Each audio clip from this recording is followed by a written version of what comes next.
আসসালামু আলাইকুম। সবাই কেমন আছেন? আশা করি সবাই অনেক অনেক ভালো আছেন। আল্লাহ আপনাদের সবাইকে খুব ভালো রাখুক সে দোয়া করি। আচ্ছা, আজকে আমরা আবার উইকলি বেসিস আলোচনা করব পুরো ইন্ডেক্স নিয়ে। এখন ফ্যাক্ট হচ্ছে আজকের দিনে আসলে মার্কেট কি করেছে সেটা আমার কাছে অনেক বেশি ইম্পর্টেন্ট না, যেহেতু আমাদের আসলে উইকলি বেসিস আলোচনা। তারপরও যদি বোঝানোর জন্য বলি, সেটা হচ্ছে ৮৮৪ কোটি টাকা আজকে এসছে। ১৩৭ কোম্পানি পজিটিভ ছিল, ১৯৩ কোম্পানি নেগেটিভ ছিল, আর ৫৭ কোম্পানি ছিল আনচেঞ্জড। এখন ফ্যাক্ট হচ্ছে আমরা রিসেন্টলি গত উইকে একটা কথা বলেছি, এর আগের উইকে একটা কথা বলেছি যে যতক্ষণ পর্যন্ত এই যে প্রাইসটা ৫,৩১৯ এর হাই, অথবা এখানে আরেকটা প্রাইস ছিল আমাদের, সেটা হচ্ছে ৫,১১৫ এর লেভেল যদি মার্কেট ব্রেক করতে না পারে, আলটিমেট আমাদের ওই জিনিসটা ডিসিশন নিতে পারবো না যে মার্কেট বাই হচ্ছে না সেল হচ্ছে। যেহেতু মার্কেট একটা ছোট করে ব্রেক করেছে বাই সাইডে, সেটা হচ্ছে ৫,৩১৯ এর উপরে আজকেই মেবি এটা করেছে। তো এখন আমাদের পরবর্তী স্টেপটা কি হওয়া উচিত? আমরা কি থিংক করতে পারি? এটা নিয়ে যদি একটু আলাপ আলোচনা করি, তাহলে আমাদের এখন পর্যন্ত যেই জায়গাটায় মার্কেট রয়ে গেছে সেটা হচ্ছে, একটু এদিকে যদি তাকাই তাহলে এখানে দেখেন যে আমাদের একটা এরিয়া ছিল, যে এরিয়াটা খুব স্ট্রংলি মার্কেটকে কি করছে, ৫,২৭২। এই যে লেভেলটা, এই লেভেলটা মার্কেটকে বারবার কি করে গেছে, লিড করে গেছে এতদিন পর্যন্ত মার্কেটকে কি করার জন্য, রেজিস্ট করার জন্য।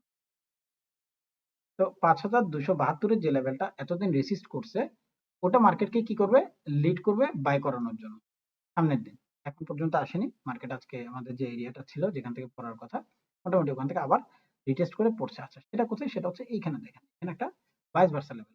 এই বাইস ভার্সা লেভেলটা মার্কেটকে কি করছে, বারবার নিচে নামাচ্ছে। গতকালকে নিচে নামিয়েছে, আজকে নিচে নামিয়েছে।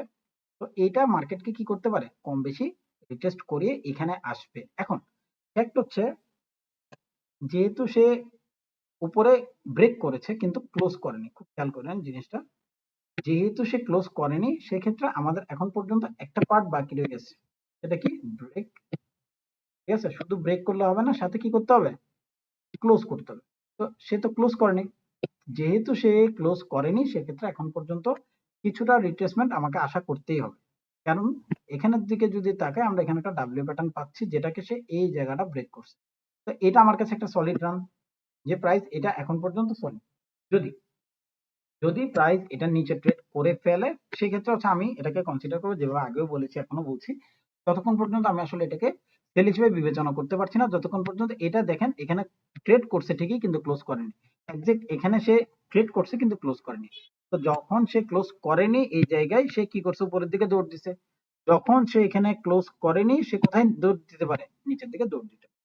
তো যদি এখানে এটা ঘটতে সক্ষম হয়, এখানে ওটা ঘটতে সক্ষম হতে পারে। আচ্ছা, কতটুকু পর্যন্ত দেখবো, প্রথম এরিয়া হচ্ছে এই বেসিস পয়েন্ট হচ্ছে এইটা, প্রাইস এটার নিচে অর্থাৎ ৫,২৭২ এর নিচে। এবং এখানে আমি যদি প্রাইসটাকে একটু মেনশন করি, আমি পুরো প্রাইস মেনশন করি,